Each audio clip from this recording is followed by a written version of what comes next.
Mari sejenak kita cerita tentang sisi lain kehidupan dari eksotisme keindahan surga bawah laut yang terletak di jantung segitiga emas karang dunia, yaitu Kabupaten Wakatobi. Dikelilingi oleh 4 pulau yaitu Wangi-Wangi, Kaledupa, Tomia, dan Binongko, Kabupaten Wakatobi yang terletak di Sulawesi Tenggara ini menyimpan keunikan dari masyarakatnya yang menghargai alam, yaitu suku Bajo.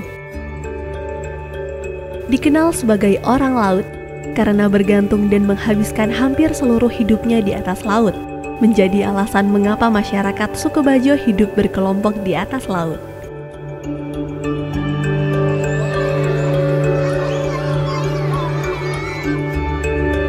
Saya di sini sejak tahun 70 saya lahir.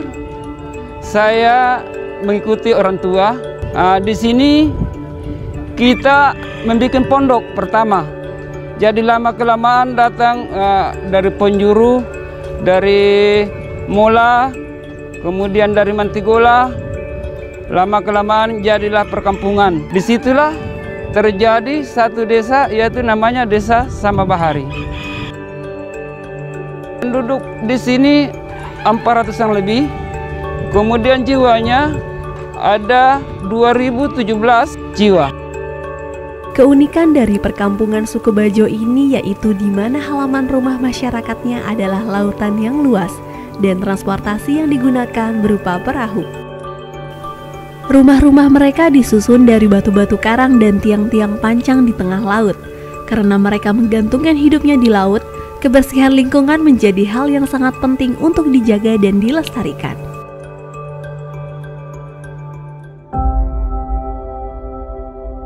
Harapannya bagaimana caranya supaya juga orang Bajo ini sama pendidikannya dengan orang darat dan juga sejajar dengan orang darat.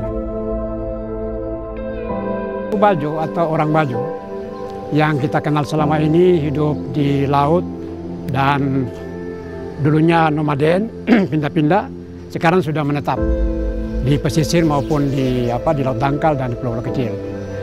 Jadi saat ini suku Bajo itu tersebar pada 23 provinsi.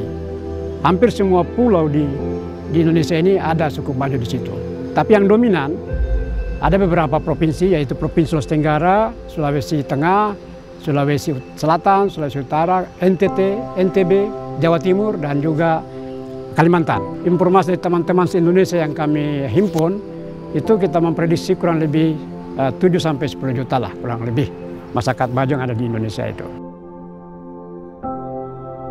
Karena orang Bajo tinggal di laut, sementara laut ini adalah common property, milik bersama, maka orang Bajo tidak punya akses untuk mendapatkan sertifikat pengakuan terhadap kepemilikan rumah atau lahan yang dimiliki di laut. Nah, dengan demikian, dengan tidak adanya katakanlah akses kepemilikan aset di laut, ini berimplikasi juga kepada kesempatan mereka untuk mendapatkan skema-skema pemberdayaan masyarakat atau bisnis atau pengembangan usaha, karena tidak punya kolateral, tidak punya jaminan untuk misalnya mengakses katakanlah permodalan dari bank.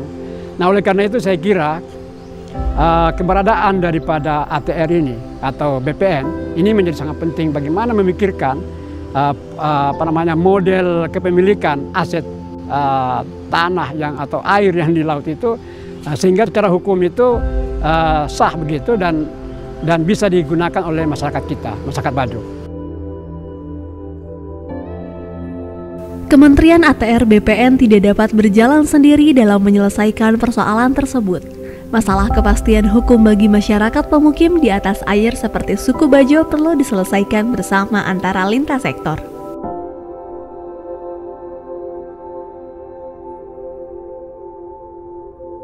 Bagaimana masyarakat suku Bajo itu hidup secara aman, nyaman.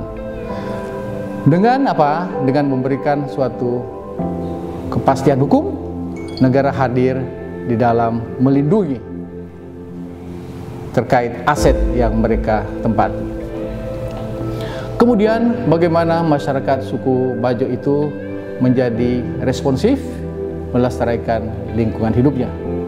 Kemudian yang tidak kalah penting adalah memberikan permodalan atau membuka akses kepada mereka di dalam meningkatkan kualitas atau meningkatkan kesejahteraan masyarakat suku Bajo itu. Ini dimungkinkan karena sesuai dengan Undang-Undang Pokok Agraria di pasal 4 ayat 1 dan 2, di situ dimungkinkan apabila tiang pancang hunian mereka itu sampai kepada permukaan bumi atau permukaan tanah.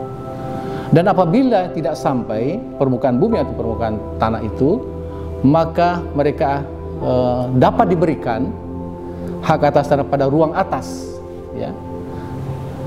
Tetapi dengan catatan harus ada rekomendasi atau ada izin dari Kementerian KKP, Kelautan dan Perikanan.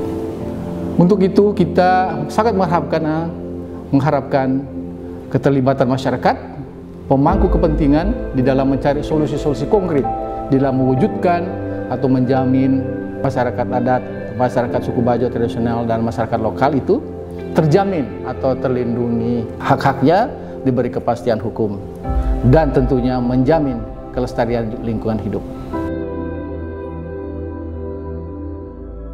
Untuk itu, perlu adanya sinergi dan komitmen kuat bersama dari seluruh pemerintah untuk berkontribusi dan mewujudkan cita-cita reforma agraria demi mensejahterakan rakyat. Persoalan di atas akan menjadi salah satu pokok bahasan dalam GTRA Summit 2022.